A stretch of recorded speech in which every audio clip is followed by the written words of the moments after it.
A todos y bienvenidos en el tercer programa de No se lo cuentes a nadie. Hoy con nosotros está aquí un personaje diferente a los demás.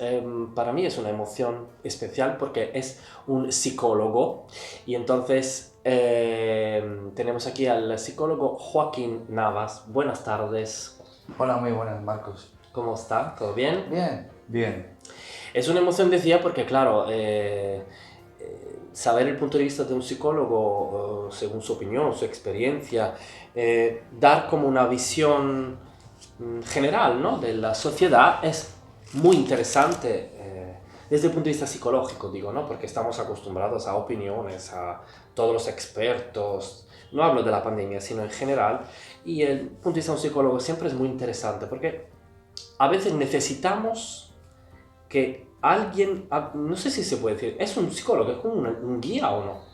¿Qué piensa usted? Mm, Para empezar así. Bueno, yo no diría tanto como un guía, ¿no? Pero sí que diría que en todo caso, igual que un mecánico es un experto para analizar lo que le puede pasar a un motor de un coche, pues un psicólogo tiene cierta experiencia o tiene experiencia o es un experto para analizar determinados comportamientos de las personas y lógicamente las personas eh, nos relacionamos en grupos y por tanto cada persona aporta al grupo su forma de ser o su forma de entender las cosas, ¿no? Desde ese punto de vista, la psicología sí que te da herramientas para entender, Para y desde entenderlo. el momento en que entiendes puedes aplicar remedios a esto, ¿no? Usted empezó, usted es malagueño, ¿no? Yo soy nacido en Málaga, sí. Nacido en Málaga. Empezó sus estudios de psicología. Me gustaría saber por qué. ¿Qué le llamó la atención? ¿Por qué? Bueno, porque es complicado.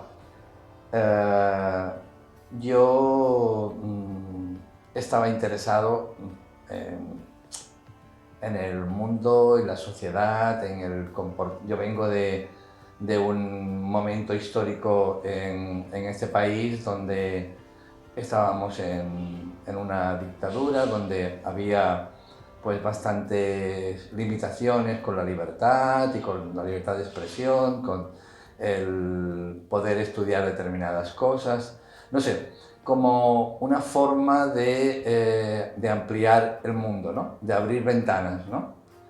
Entonces, la psicología para mí tenía el atractivo, el interés de que eso, en mi fantasía, antes de empezar, de que eso me iba a enseñar muchas cosas del ser humano, ¿no?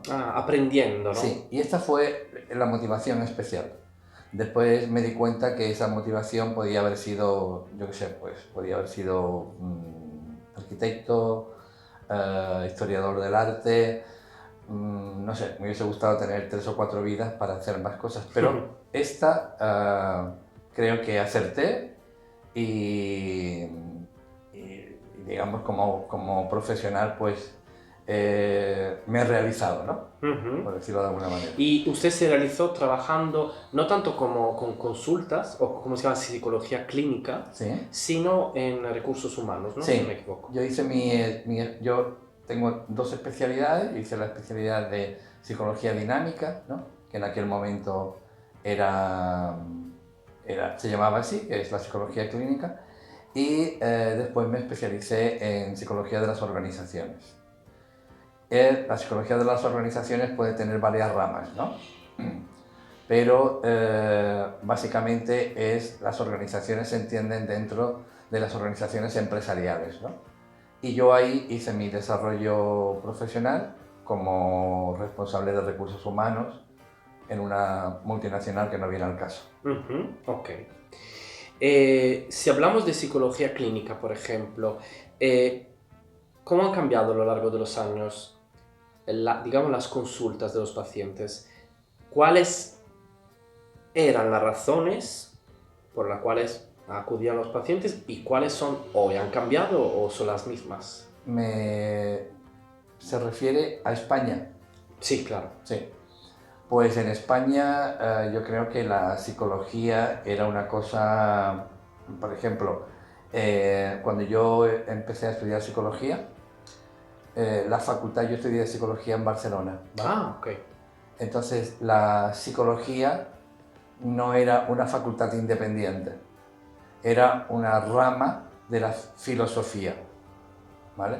Por tanto, tú estudiabas filosofía, entrabas en la facultad de filosofía, pero estudiabas directamente psicología, pero no había una facultad. Ah, Esto se forjó durante mi proceso de carrera, que fueron 5 años, pues al segundo año ya éramos una facultad independiente. Pero con esto quiero decir que no se le daba una importancia a la psicología, no tenía un hueco como ciencia, ¿no? ok. Entonces, claro, se recurría, la psicología estaba, pues, ¿cómo le diría yo? Estaba entre casi la brujería Mm, y el confesionario religioso, ¿no? ok. Esto era así, por tanto, la gente o no iba al psicólogo o iban al psicólogo los que, digamos, los que tenían una formación más potente y entendían que sí que podía ser un buen remedio. Esto ha cambiado mucho, ha cambiado mucho. De hecho, en aquel momento, el que iba al psicólogo era un marginado, ¿no? Era un loco, era un trastornado, era una persona, estaba Era visto así. muy estigmatizado, ¿no? Ujú. Esto, lógicamente, con el tiempo, ahí la psicología y la sociedad ha hecho un trabajo importante y hoy en día no solamente no es así, es decir, no se considera que sea una persona loca o trastornada o marginal, sino que además la gente presume de ir al psicólogo, ¿no? Es decir, es como una parte positiva en su currículum, ¿no? Ujú. Yo he ido al psicólogo, ¿no? Esto es importante porque la psicología es necesaria, el psicólogo es necesario y el que la gente tenga esta conciencia, pues ayuda a que la gente afronte los problemas en su momento y no, digamos, cuando ya no hay nada que hacer o es mucho más difícil. Hablando con usted en la entrevista telefónica, me llamó la atención un aspecto que yo nunca había, en el cual nunca había pensado. Usted me dijo que la psicología no sirve solamente, no se utiliza, o no sé si puede decir utilizar, eh, solamente para, digamos, curar un problema, sino se puede utilizar para prevenirlo, como un dentista. ¿Utilizó La esta similitud? psicología se debería, Se debería, digamos, incluso.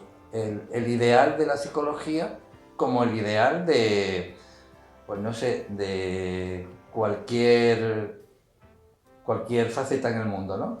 Y vuelvo a poner el caso del motor, ¿no? Sí. Si tú no llevas el coche a hacer sus revisiones y a cuidar las ruedas y a cambiarlas cuando hace falta y a poner el aceite y a no sé qué, pues llegará un momento que por medio de una carretera pues el motor explotará, se quedará sin aceite, se gripará o las ruedas patinarás porque no tienen dibujo, ¿no?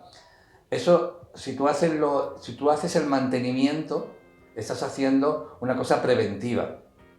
No estás haciendo cuando el coche está roto, sino antes de que se rompa, evitar que se rompa. Y yo creo que mucha gente En la no lo psicología sabe. pasa igual, pasa igual. Y creo que en la entrevista telefónica le ponía el ejemplo de los dentistas, ¿no? Sí, sí.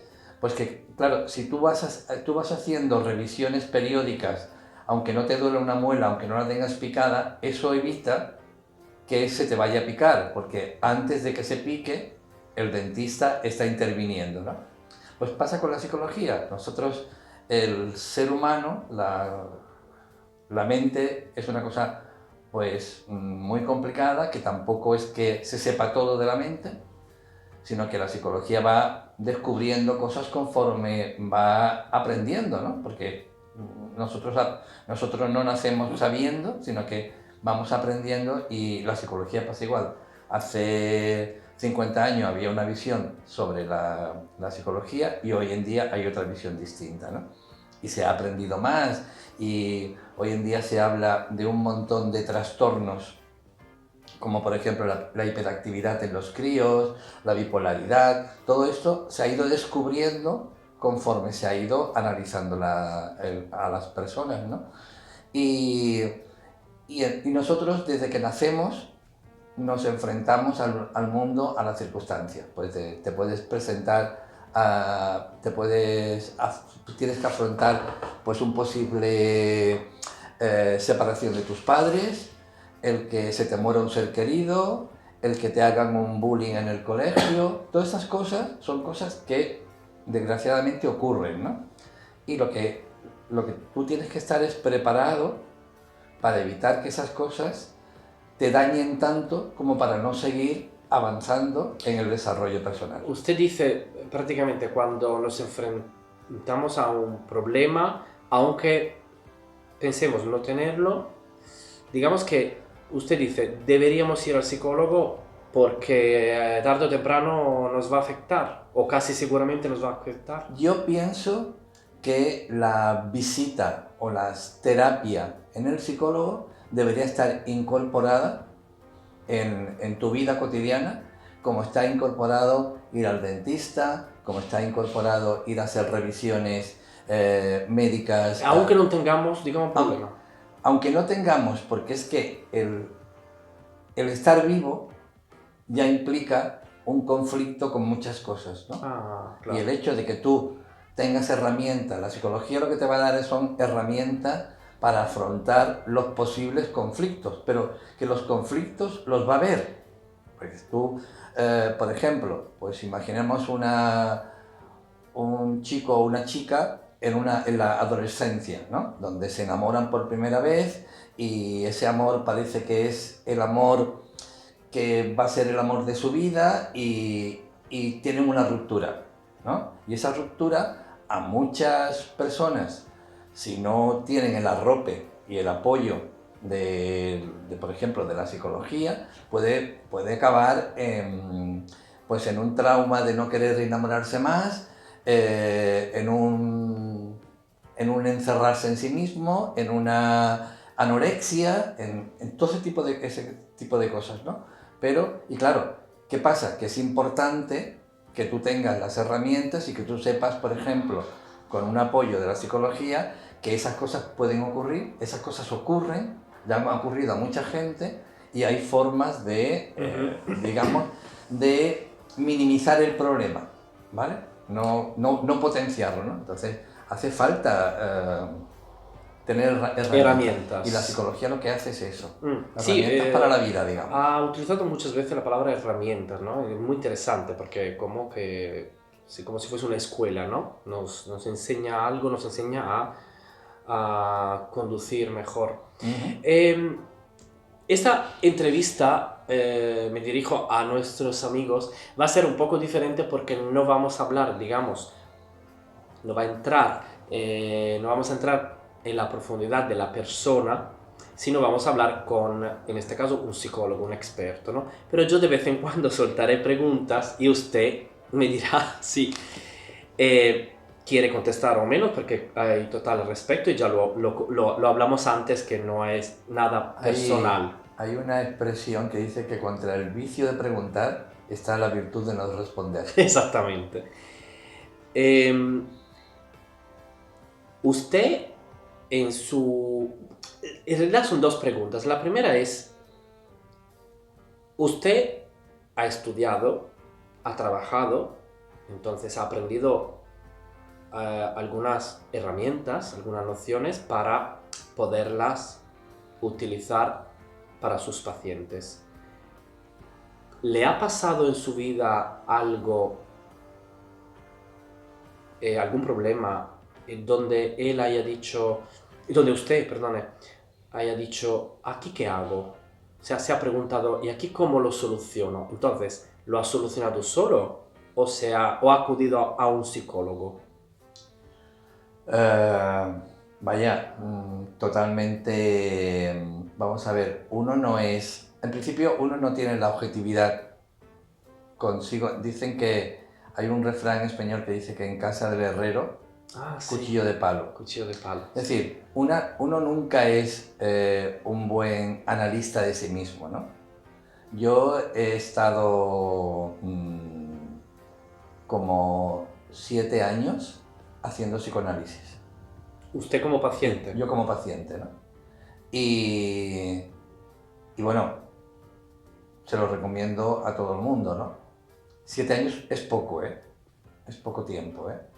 Pero eso me ha servido para, bueno, no sé, para afrontar problemas. Como le decía al principio, yo vivía en un espacio, en un momento cultural, en un momento histórico bastante oscuro, ¿no? Sí. Por el tema de político, ¿no? Entonces, pues eso, lógicamente, en un sitio, en un momento histórico oscuro, pues uno vive las cosas con mucha oscuridad. Las situaciones suyas personales, la evolución, la madurez, la relación con los demás, con la familia, con todo esto, ¿no? La opresión, ¿no? Y para todo esto a mí me vino estupendamente, vaya, lo consideré totalmente necesario, por eso lo hice, ¿no? Yo creo que soy una persona con más herramientas después del psicoanálisis que antes.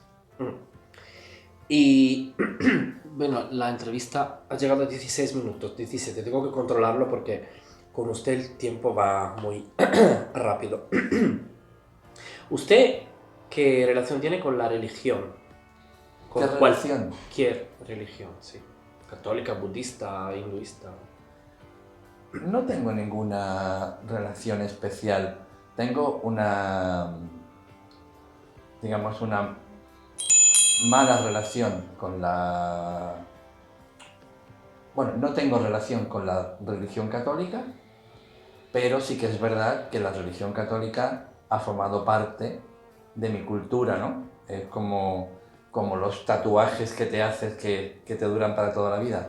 Pues en mi forma de pensar, en mi forma incluso de interpretar la vida, en todo esto, hay componentes de la religión católica, como hay componente de mi gusto por la comida.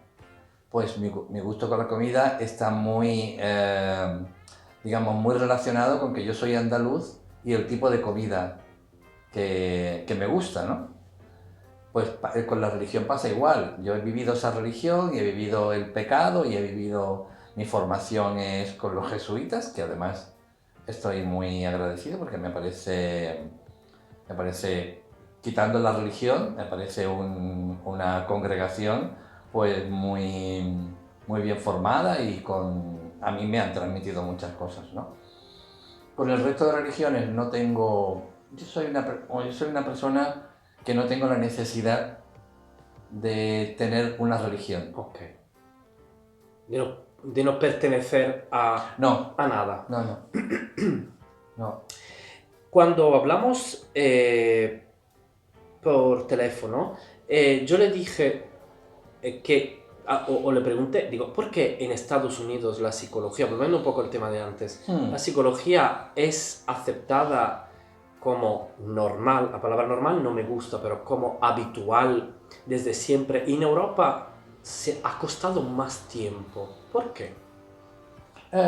Es curioso porque no sé lo que comentamos en la entrevista, pero sé por qué, ¿no? No sé por qué, sino que tengo una explicación, ¿no? O un argumento de por qué es así, ¿no? Y yo creo que la psicología, en principio, se lo he señalado al principio cuando he dicho que la psicología era una rama de la filosofía, Sí. y que estábamos entre el confesionario Por y la eso brujería. ha y tardado todo mucho esto. a tener su Sí. hueco, ¿no? ¿Por qué? Pues porque en principio nosotros somos un país católico. Somos un país que viene que hemos tenido, históricamente hablando, hace 4 siglos, y seguía funcionando hasta ahora, la Inquisición. Que la Inquisición era una cosa muy, muy de represión, ¿no? Muy de que todo el mundo tenía que pensar como yo y si no, pues estabas en la hoguera, o estabas en la cárcel, o estabas en la tortura. Y, y ahora, incluso ahora sigue funcionando la Inquisición porque la estructura eclesiástica de la religión católica hay un departamento que se llama como la Congregación para la Fe o algo así, que curiosamente el que llevaba el que presidía No sé cómo, sí. no sé cómo llamarlo, este departamento era el anterior papa, el Ratzinger, ¿no? Ratzinger. Entonces todavía se sigue analizando la pureza de la fe. Por ejemplo, la Iglesia sigue estigmatizando todavía los divorcios, sigue estigmatizando la homosexualidad, sigue estigmatizando la fecundación in vitro. Es decir, todo esto, y todo esto lo dice porque dice que es Dios, ¿no?, el que dice esto. Claro. Y aquí, claro, psicología, religión, claro, dos visiones opuestas. Mire, la religión católica se ha encargado de quemar a los científicos, a Galileo Galilei, a todos los científicos de la Edad Media, bueno, del siglo XVII y XVIII,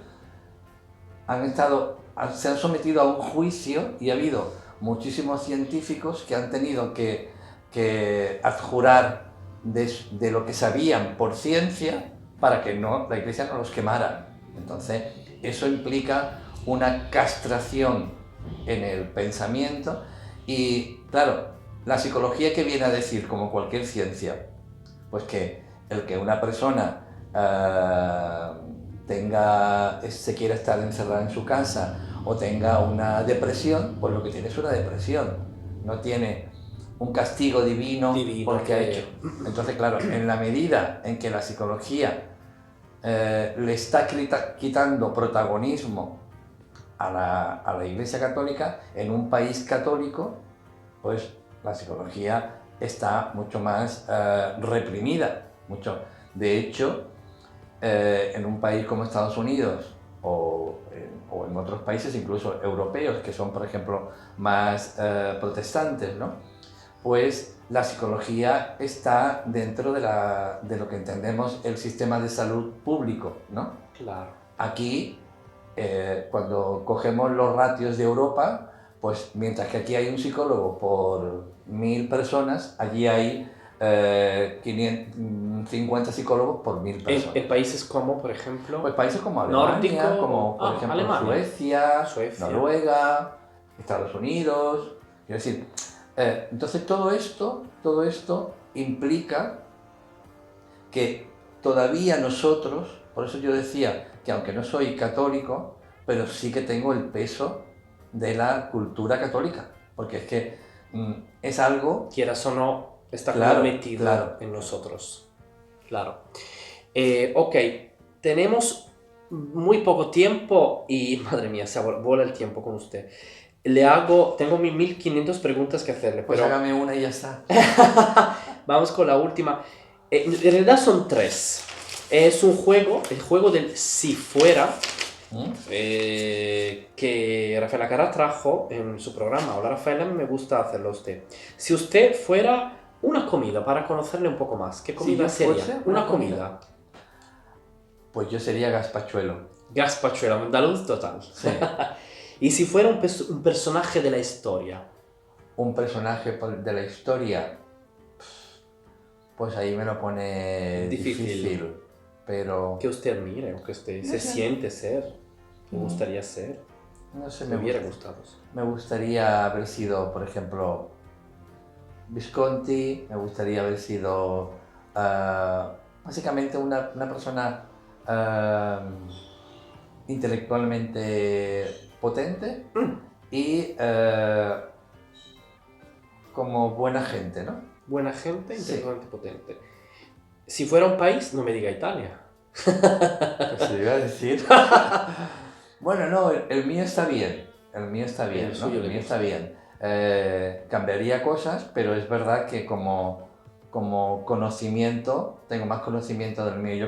Yo creo que cuando uno puede cambiar las cosas cuando tiene conocimiento de lo que quiere cambiar, ¿no? Sí. Entonces a mí mi país me parece que está muy bien, que tiene muchísimas posibilidades, pero que somos un país que no se ha gestionado demasiado bien. Somos un Ujú. país que nos hemos convertido... Siempre se puede mejorar, ¿no? Sí, que nos hemos convertido por lo que sea, por la picaresca, por la falta de economía, nos hemos convertido un poco en el culo de Europa y a lo mejor deberíamos de haber sido pues la cabeza de La ratón cabeza. en vez de la cola del león.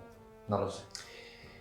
Bueno, señor Joaquín, la entrevista termina aquí. Muchísimas gracias por estar con nosotros y por darnos sus opiniones, sus visiones de la sociedad y de la vida. Nada, gracias a vosotros, ha Muchísimas sido un gracias. placer. Gracias. Hasta la próxima. Hasta luego. El psicólogo Joaquín Navas nos ha abierto la puerta de su casa, pero también de su mente, dándonos su visión personal y profesional acerca de la sociedad de ayer y de hoy. Cualquiera diría que lo del psicólogo es una profesión igual que las demás, pero a mí siempre me ha fascinado de manera especial, porque la psicología tiene todas, o casi, las herramientas para ayudarnos a afrontar y superar los obstáculos que la vida nos pone por delante, con valor, equilibrio y responsabilidad. El señor Joaquín Navas no ama hablar mucho de su vida privada, pero por lo poco que he podido percibir, es una persona tranquila, racional, que ama el silencio y sabe disfrutar tanto de la soledad como de la compañía de sus amigos. Deberíamos todos aprender a encontrar ese equilibrio, lejos de la vida frenética y ruidosa que estamos acostumbrados a vivir hoy en día. Muchísimas gracias, don Joaquín, por sus interesantes palabras.